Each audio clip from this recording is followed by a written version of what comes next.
How do you find the time to start a side project or find a new hobby and have energy for it when you have a really busy life and a really busy job? Well, that's what we're talking about today, because we all need to live a passionate, joy-filled life, if anything we've learned during these crazy times. Greetings, loved ones, it's Kudzi, and the intention of this channel is to really be a positive, motivating force for people to own their life and take action and live their wildest dreams. And I think part of living a life that is great is making sure that it's filled with passion and joy. And a lot of people know that one of the things I love are candles. I have so many candles. I probably have like 100 candles, and you might have seen this page where I talk about candles, and this article that came up was written about my love of candles, which seems like a lot for some people. Like, what? How do you love so many candles? It's a hobby of mine. And then I get asked a lot, which is what this merch is. Someone got this for me, Sir Candleman merch. Her name is Sophie. Thank you. And I get a lot of questions about how do you live such like a busy work professional life but still find time to make videos, have Sir Candleman, and find the time, because I struggle too as well. That's what people ask me, and it comes up quite often. So I figured, why not talk about that? Carving out the time to make sure you live a full life, and the strategies that I do in order to make sure that I'm fulfilled. But before we get into that, I want to let you know why Sir Candleman came to be. So make sure you watch until the end for the tips. So I think about a year ago, I was just like living my life, and I would wake up, go to work, sleep, wake up, go to work, sleep, and I have a great job. It's really fun, but it's still like my work, my professional life. And for me, creativity and being able to express myself in interesting new ways is really important. So I've had a travel video blog, I used to have a reaction channel, I used to be a blogger in the music industry, R&B blogging. I started so many accounts, and my sister's like, you're doing too much. And sometimes I am doing too much, but for me it's really important to be creative. I'd love to know for you, what is that thing that you have to do? But it can be really hard to find times to do those things. So I was waking up, going to work, sleeping, waking up, going to work, sleeping, waking up, going to work, sleeping, just a routine. And I found myself just stuck in a cycle, and it wasn't joyful anymore. And I want to live a joyful life. So I started a secret account. So Candleman was actually secret. Now it's very public, which is fine. And it was me just talking about like my love for luxury scented candles. I've gone on this trip to Paris. I found this one candle from Francis Kurkdjian. I'll link all my faves down below, actually.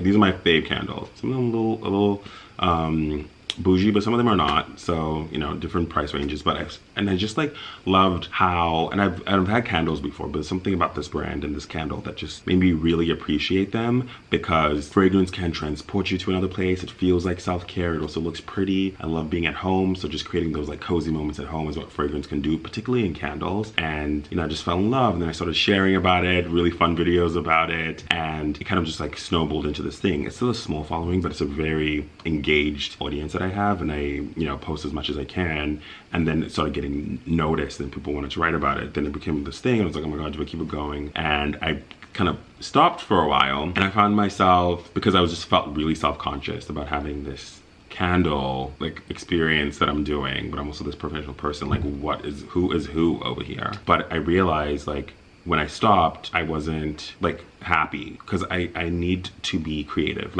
For me, I must imagine something and bring it to life, and so Candleman is a channel that allows me to do that for something that I'm just very passionate and interested in. So I kind of brought it back up, and now I kind of have a routine to make sure that I make time for that in my life, and we'll go through kind of what a schedule looks like in my week. I'd love to know for you though, what are some of your hobbies? What are some things you are doing right now, or you wish you're doing, or you're struggling to find time to do? Again, I want to create that dialogue and that community building. We should all be helping each other live our best lives. So these are my tips in order to, make space in your life. One, again, and I've said this so many times, that you need to know what you want. What is the vision for your life, and what does joy look like? There's this book called Designing Your Life, and it talks about work, play, love, and health. If those are your 4 buckets, how would they stack up? And my work was high, my health is not so great, my love not so great, my play low. And I was like, we gotta bring all the other things up to the same level. And health is really important, love is really important, but also fun is really important. What do you do just for fun? And for me, it was I love making video, I love making content. I love seeing something in my head and bringing it to life. So I said, one is design your life, what's important to you, that. And I'll link that book down below. I feel like I mentioned it so many times, but it's a great book. And then 2 is you have to force yourself to do it, almost like going to the gym. The issue with that though, that sometimes people have is that, and I don't really go to the gym enough,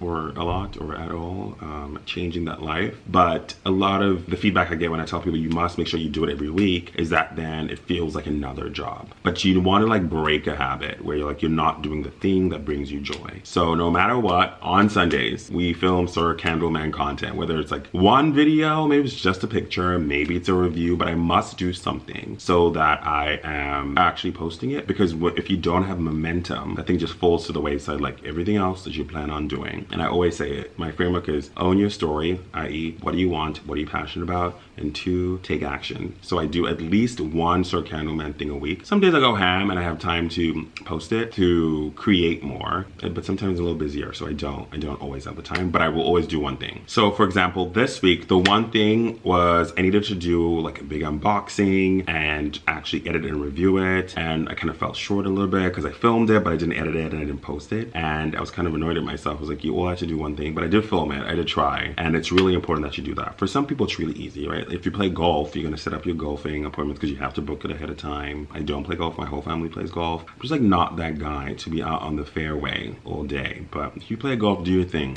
Do your thing. Also, check out my friend's golfing for millennials, golf clubs for millennials called Robin Golf. So cool, so fresh, so fun. So, this week I maybe didn't get it, which goes on to tip number 3, which is really important, which is you got to be able to forgive yourself. I think sometimes you start things, you maybe carve out the time it's going, and then, 1 or 2 weeks you slip and that thing just doesn't happen, and then you give up, you like are mad at yourself, or you think, it's not really your passion. But I think we all need to be a little bit gentler with ourselves. Like, we're all trying to do the best we can. And yes, we've carved out the time. Yes, we are trying to do it all the time, but sometimes you flop that week, you just don't do it. But the key is to just get back into action. So that's kind of like my overall framework. And I've tried really hard to make sure that I keep it. Otherwise, you can go back to really monotonous life. And nobody wants to live a life where they are not joyful and joy-filled and happy and, all those things. So that's really important. While we're here, let's do something. I'm just gonna, I wasn't gonna do this, but let me share some of my favorite candles. Let me get them real quick. Let me get my favorite candles. Just like top 5. Let me know if you want a full video with all my favorite candles. But give me one sec. Okay, I thought I was gonna share 5, I'll just share 4. These are a couple. So this is Dreamer for Nomad No. I feel like I've spoken this so much. This is, oh my God, it's so good. It is so good. It's like, I think it's got like Japanese incense or something in there. Takes me to a place. I'll link them all below. This was a gift. This is a Ritz-Carlton candle. It smells like the lobby in like a bougie hotel. Like the bougie hotels with really nice spas. This is, can you buy this? I think you actually can buy this. I'll link this. This is all-time fave. This is Lafco Ski House or Feu de Bois. Feu de Bois. French, guys. This is like my #1 candle. This is the one that I refer to everyone. And I'll share this. This is from Patty Wax. This is pomegranate and, where that, babe? It does not say. This is pomegranate and I think it's cedarwood or something. But this I can put on the whole day. It feels like very cozy, but not too fireplacey, not too ashy, because you don't want too much ash. But that's it. That's one of my hobbies that I make time to do and share in my life every week. Otherwise, you can have a really monotonous life that is not the one that you want to live. So those are my tips. Again, own your life and take action. You can enjoy all these other videos over here. If there's anything else you want me to talk about in Candleland, feel free to follow Sir Candleman on all platforms, or just ask me questions right here in the comments, and I'm excited to respond. Again, make sure you live a passionate life.